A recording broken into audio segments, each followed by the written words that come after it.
Yeah, okay. See, all right. No, sir. I had it on. Okay, how you doing, Chris? Holder, Bino Devil's Digest.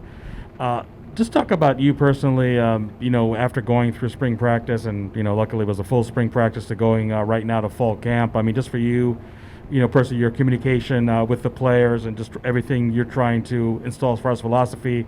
Does it seem like it's going much smoother now than it did the first few days of spring practice? Oh, for sure. I mean, I think you constantly are learning. This is my first time at the college level. So I just embrace it every day, learn. You have a lot of great minds in our defensive room. So I'm soaking up as much game as I can every day and then trying to decipher it and get it to the players so they can play at a high level. Yeah, Coach Michael Caratino, Believe in Pac-12 Football. I know obviously through the spring and now, but in this first week now, how do you feel that the chemistry and the communication is with all three levels of the defense so far?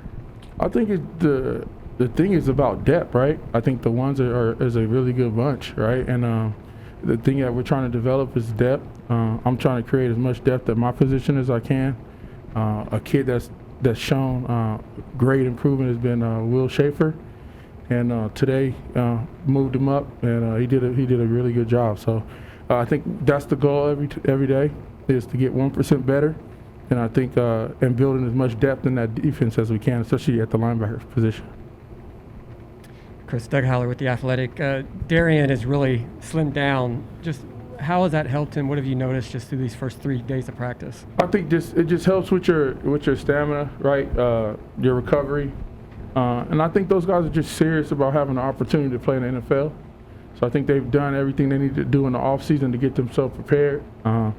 Blessed to have that unit, inherit that unit. Honestly, veteran group, and they're doing a great job of leading. Chris Carbon, son of a source. Chris, the tone setting of those guys, Butler, Robertson, Kyle Soelle, is that going to your expectation, and what does that provide to the rest of the group?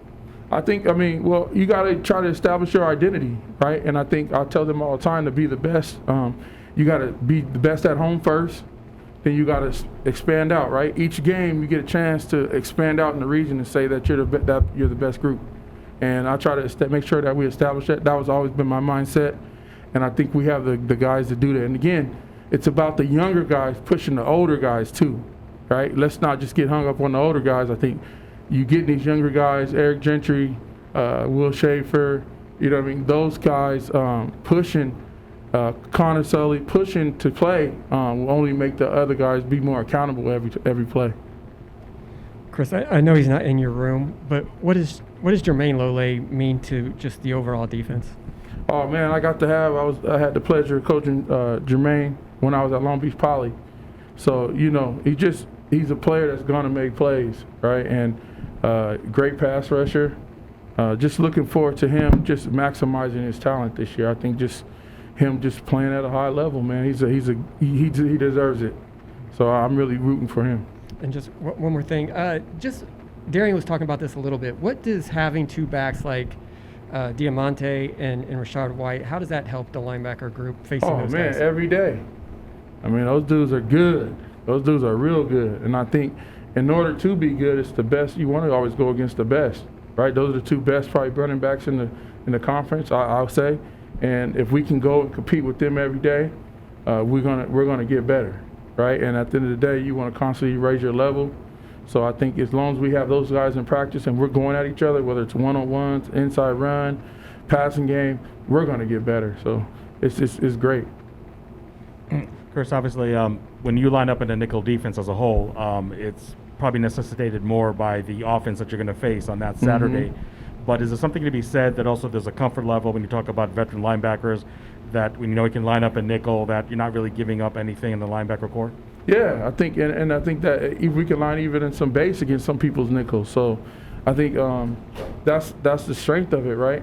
And that's, again, creating more depth for us, having those guys be able to help play against 11 personnel or people that run a more open spread offense. Yes. Chris, you mentioned Will Schaefer, young player. What about newcomer Williams or maybe Gentry coming from the spring to now? Yeah, the two young guys, man, they're coming along. Williams, fast player, just learning the game, continuing to learn the game and allowing it to slow down. But I think that, I mean, again, the sky's the limit as far as talent for those guys. They just got to keep learning. We have a defense where you got to learn, you make adjustments, but once you do that, you can play really, really fast, like you see Butler and Sully and Merlin do. Do you have any idea? I know you guys chart a lot of things, but during the spring, how many balls Gentry knocked down at the line of scrimmage? I don't know, if handful, 5, 6 times. At the line, he's a problem. You know what I mean? He's a problem at the line, and coach is just using him, also allowing him to do some pass rush and stuff today. He did that today, so that was good for him. And it's just making him a more versatile, make the defense more versatile. You have a guy that can drop, rush, and has length like that. I mean, you've just added another package probably to the defense eventually, whenever that will happen.